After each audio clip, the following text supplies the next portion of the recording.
All right, so here we got this emergency fire starter kit. This is one that I've had. And this is one that was sent to me.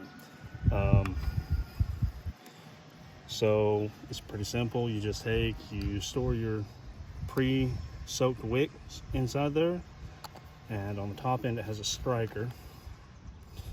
But as you can see, the top end kind of has, on the one I've had, kind of has an oily residue that does not bode well. And after we've tried it, we can't get it to light. So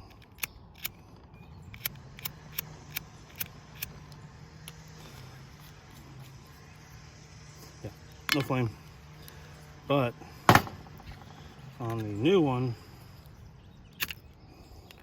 first time go. So there's that. Just keep that in mind.